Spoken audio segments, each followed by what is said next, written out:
So this is Rust 2015 Legacy, and I turned out a set of features that make it to where the game is more rich of an experience. In 2014 version, by default, this setting is turned on, and it adds sound cues in the game. We're at night and I can't see really anything. I just got chased by a bunch of wolves. I've also turned off the entire interface so you get a full screen experience of how freakishly dark it is. And we can light up our environment. We can see that we're on a road. I'm going to turn that off because the frame rate's dropping. I turned on all of the features and bells and whistles. Now we're going to listen. Hopefully you'll be able to hear this. And we're going to walk. Sort of a crunchy, you're walking in gravel noise. Let's walk off of the road and listen to what happens. We now sound like we're walking on dirt and through weeds and plants. Now we're back on the road. Now we're back in the weeds. Also, I've turned on the visual characteristic of showing tall grass. This is a set of settings that, in my opinion, enrich the experience. I'm going to hit Escape. I'm going to go into Options, and I'm going to click, if it lets me do it, and I'm going to take Render Quality and drop it down to nothing. Hit Apply Changes and see if that makes the grass go away, and or if it makes it harder to play the game or easier. Now I'm going to hit Escape again. That should put us back in the game. And you can kind of see things, but let's hit the number 2 on the keyboard. We can see that we have tall grass everywhere. Now in a real world scenario, if you were in an environment where, this is what you had to work with, a wild environment, nobody's out here mowing. There are deer and such, and piggies, and yes, come back here, piggy. Squeal, piggy. But we don't really have a reason to assume that there would be short grass. It was taken out because of practical reasons, but let me show you why I like it. I'm going to crouch by hitting the Control key. And now, when we walk forward, we're crouched and going slow. The plants push down as we walk through, and there's a pathway left behind where we walked. And if we wait a while, we can see it slowly pop back up, and that's our trail. This is another feature in the game that allows us to have the ability to be tracked in the weeds. In a player versus player game where you could crouch in plant life, that would give away your position no matter what. Or we could choose to just shut off the graphics. I like the grass, and honestly, if I ever were to make a video game like this, I would want the sound and visual characteristics I'm experiencing now in the game. Guess what? The modern version of Rust does all these things, and yes, you can turn off all of the weeds and plants if you don't like it. Shots, you just turn it off, and that means nobody can, you can see through everything, and it's almost like a cheat code. And they tell you that, yeah, don't rely on it. Let's go look at something you can't really, well, you can turn it off, but I don't see anybody being able to do it in this game. There are clumps of plants like this.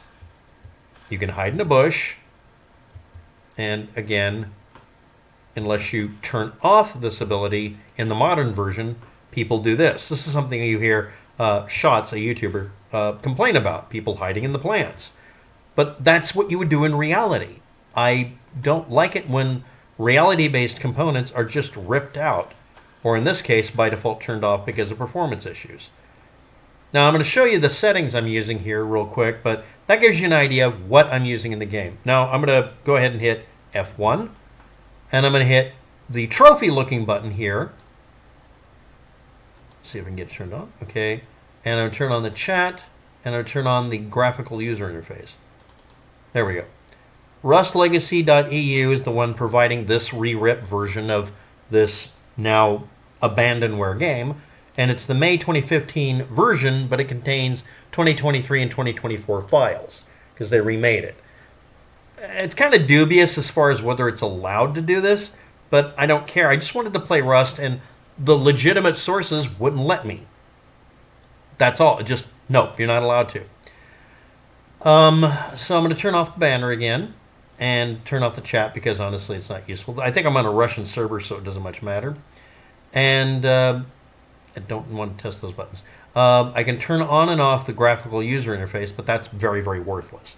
Now in here I can type the same commands that were used to create the situation, such as in turning on grass and trees and everything like that, looking better like I like it.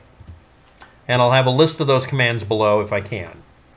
And we'll just go over here, and because I'm on a server that's slightly modded, when I hit the number 1,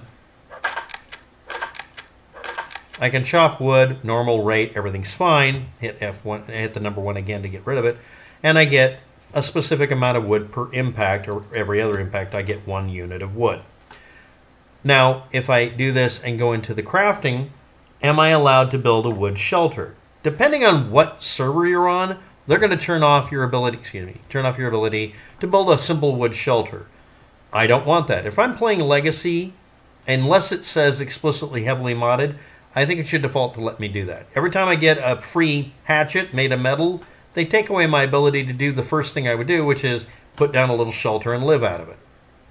So I object to that. But again, like I said, I object to taking away the grass feature because I think it is a useful feature.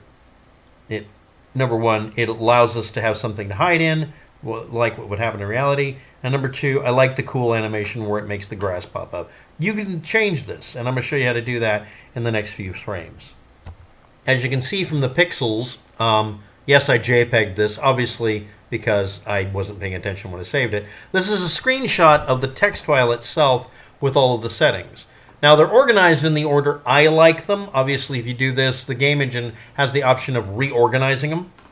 But footsteps quality equals 1, I don't know of any other settings, turns on the fact that if I'm running on a road, or in grass, or in rocks, or on metal or wood, it changes the sound file. Now, this may cause performance issues, but if you go over those surfaces, it caches it up. Having it have some of these sound files loaded in RAM shouldn't be that much of a deal breaker. Many people turn this off, if you look on forums, because it's not needed, they don't care. I think it's important because if it's nighttime and my torch is dead, I can't navigate unless I can hear. Sound music is at 0.1, sound volume is 0.5, and then I cranked up the volume for the system so you could hear it through the speakers in the room here. The damage indicator, I didn't show it on screen because I didn't want to. The indicator that puts up the little red circles on the screen when you're being hurt is supposed to be turned off when you put in gfx.damage false. By the way, the little blue dot between just means space. I did this in Notepad++ because it wouldn't load up in Notepad correctly. Your mileage will vary very much so, but anyway, let's move on. Graphics grain false. That puts up what appears to be the damage indicator of being around radiation. I turned it off because it doesn't do me any good and it's annoying. Also, I want it to stop flashing every time there's an injury because it really does bother me. And also, I technically have seizure disorder. It's not good to see flashing. SSA, and SSAO are graphics settings that turn on or turn off things like rendering things at a distance, getting rid of gamma errors, blah, blah, blah. I turn them on because I want them turned on. Bloom is turned on. Tonemap is turned on. Shafts and this sort of thing are all put on because I want light to look like light in a dusty or not perfect environment, which also enables a pseudo fog effect, which I like visually. Does this really make the game easier to play? No. Grass is turned on. True. Force draw is true. Displacement is true. That's where it creates a trail. And the trail goes away 10 seconds later because I like the way that looks. It's a purely visual effect that I would see, and in the game I would see from other people. Maybe I turned off the idea of grass casting a shadow, and I turned off it being able to have a shadow cast on it because it's a dynamic object, and that really did slow things down. Render distance was set to 0 because that's the way it should be, I guess. But anyway, I had to turn down render quality in order to get the frame rate up. Render frames was at 60 frames a second. Field of view is 90 degrees, which is pretty standard in games. VSync is true. It doesn't seem to change the performance. I'm not sure if it made it look bad or good. If you're watching it, tell me below. Water level and water reflection I don't care about because the only time you run into water, unfortunately, in the game is when you go to the ocean edge, and in the game, the ocean instantly kills you. Then I want to bring up keybinds. If you're not aware of it, in the video game, there is a pop-up map that's supposed to show up. While I was playing that, I hit that key, and it doesn't come up anymore. It hasn't since I've had to do a reinstall because Windows 7 crapped out entirely and I had to reinstall it. I was able to throw a copy of the original map in the directory where it belongs, but it still doesn't show up when I hit the keys. And I don't see a keybind anywhere named put up the damn map. It would be input.bind instead of keybind, which is what they use these days.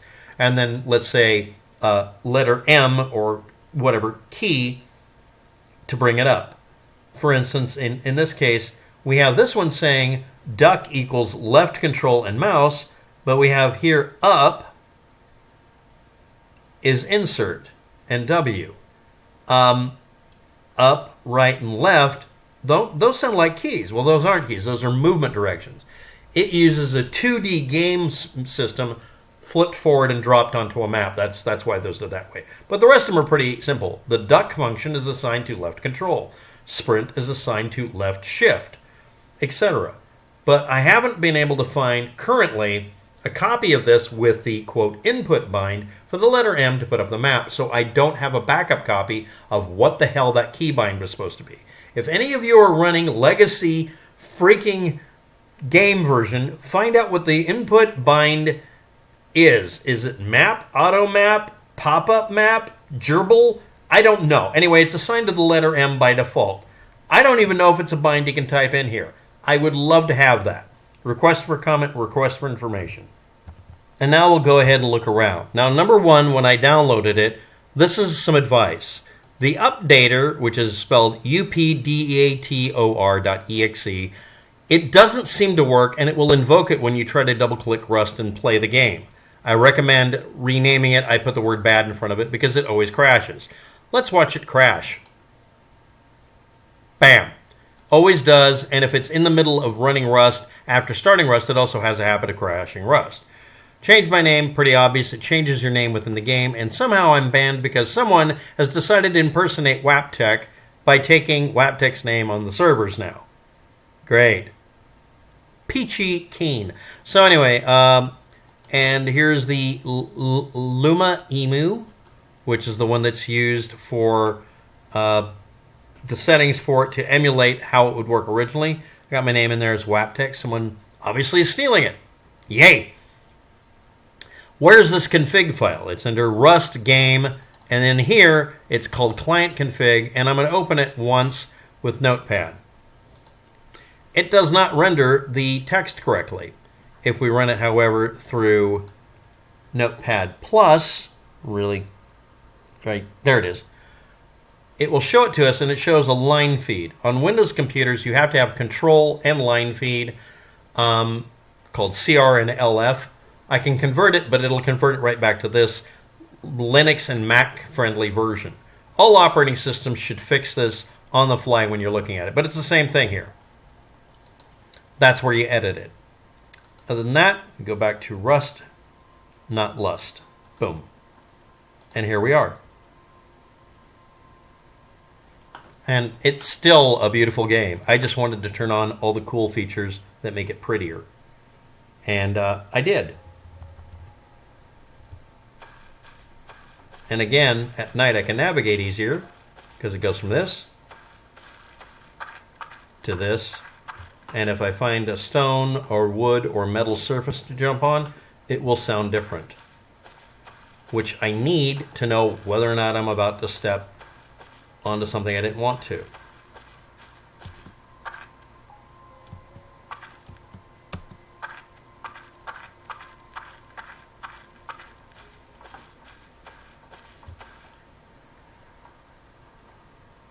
And there's our little trail, and it'll fill itself back in.